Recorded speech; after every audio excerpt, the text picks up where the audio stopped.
The sky is falling! Is what I would say if I hadn't been through this before. But I am a Toronto Maple Leafs fan, and I have witnessed this before.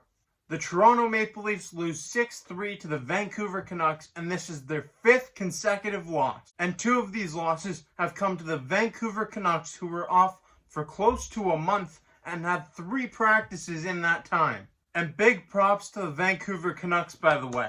They played their hearts out. They're trying to scratch and claw, and they're playing some meaningful hockey here towards the end of the season. They're trying to make a run at the playoffs. The Toronto Maple Leafs were fighting. They actually played a pretty solid first 2 periods. But in that 3rd period, what could go wrong did go wrong for this team. And that's the thing. You can't play good, solid hockey for 2 periods in the NHL and expect to win. This game was a tale of 2 separate goaltending situations, and Braden Holtby and the Vancouver Canucks prevailed victorious. Holtby made 37 saves on 40 shots, while David Rittich made just 23 saves on 28 shots. And David Rittich allowed some squeakers to get by him. In the 3rd period, the Toronto Maple Leafs allowed 4 goals on 9 shots, one of which was an empty net goal. But still, that makes it 3 goals on 8 shots. One of these goals was a rebound, and the defense probably should have played it better, but it was a juicy rebound off the pad of David Rittich. And these other 2 goals, they were bad. 5-hole and right to the side of the pad. David Rittich has to have these saves. He needs to be better, and he knows it. Believe it or not, the Maple Leafs scored on the special teams units. They scored on the power play and on the penalty kill. The power play goal was a beautiful shot from John Tavares as William Nylander was screening Braden Holtby towards the end of the 2nd. That tied the game 2-2.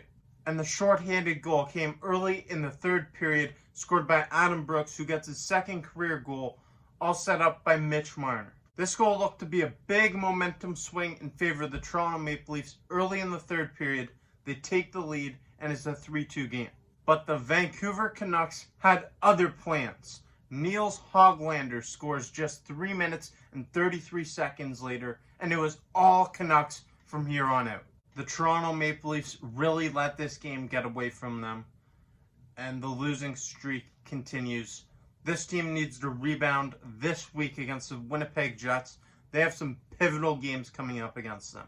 The Maple Leafs lead the North by just 3 points over the Winnipeg Jets. Once again, it seems like this is a conversation we're having weekly here. The Maple Leafs continue building up leads, and then it suddenly diminishes as they lose games and go on a losing skid. They have 3 games in Winnipeg this week. They need to come out ready to play for those games. How about the Vancouver Canucks? Give credit where credit is due. This Canucks team has been facing a lot of adversity. They were off for close to a month, barely got into the practice facility during that time. Big props to them. The Canucks are now 6th in the North Division, and they're just 8 points out of 4th place, who is currently occupied by the Montreal Canadiens, and the Canucks have 4 games in hand. The Canucks are looking to do some serious damage and make a serious run at the playoffs. It's definitely going to be very interesting to see how these final weeks play out here. There's going to be some competitive hockey in the North Division, and I'm looking forward to it. The Toronto Maple Leafs need to be a lot better if they want to continue being first in this North Division, though. 5 consecutive losses for the Toronto Maple Leafs, and quite frankly, you can't afford to play like this if you want to be a legitimate Stanley Cup contender in the playoffs. You lose 4 games in a row in the playoffs and you're out. You lose 5, you can't lose 5 in a row. So I'm hoping for this team to be better. I'm looking forward to this week's big matchups against the Winnipeg Jets. I'll see you then with some post-game coverage, doing the post-game show. As always, I'm your guy Jake, and until next time, go Leafs, go.